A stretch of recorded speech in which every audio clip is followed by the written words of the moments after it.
செம்மையாக இருந்துச்சு, நல்லா இருந்துச்சு. இப்போது இந்த படத்தை வந்து வேறு எந்த தேட்டரில் பார்த்திருந்தாலும் இந்த அளவுக்கு ஃபன்னாக இருந்திருக்காது. கமலா தேட்டரில் வந்து பார்த்தா செம்ம ஃபன்னாக இருந்துச்சு. ஓகே. அடுத்ததாக என்ன ரீ-ரிலீஸ் சொல்லியிருக்காங்க?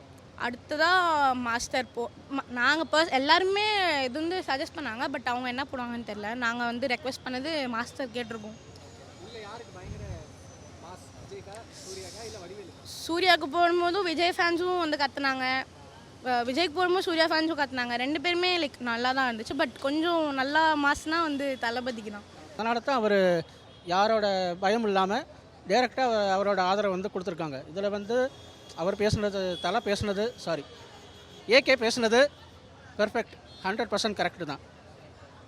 இப்போ வந்து பொங்கலுக்கு ஜனநாயகன் ரிலீஸ் ஆகுது, கூடவே பராசக்தி ரிலீஸ் ஆகுது. விஜய் அவர்களுக்கு சிவகார்த்திகேயன் தான் போட்டி அப்படின்லாம் கிளப்பி விட்றாங்க. அது எப்படி? இதெல்லாம் சினிமாவில் வந்து போட்டியில் இருக்குது, சகஜங்க. என்ன, தளபதி தான் எஸ்கே கையில் துப்பாக்கியை கொடுத்தாரு, அதிலேருந்தே வந்து தெரிஞ்சுக்கிட்டேன் எனக்கு அடுத்து நீ தான் அப்படின்ட்டு. இப்போ ரெண்டு பேரோட படமும் ஒரே நாளில் வரல, கொஞ்சம் அந்த ஒரு ஃபெஸ்டிவலில் தான் வருதே தவிர இது வந்து கிளாஷ்ன்னு சொல்ல முடியாது. ஜனநாயகன் வந்து ஒரு 4-5 டேஸ் கழிச்சு தான் பராசக்தி வருது.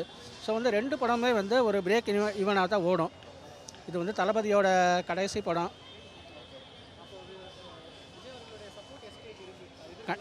எதிர்ப்பில்லை, சப்போர்ட்.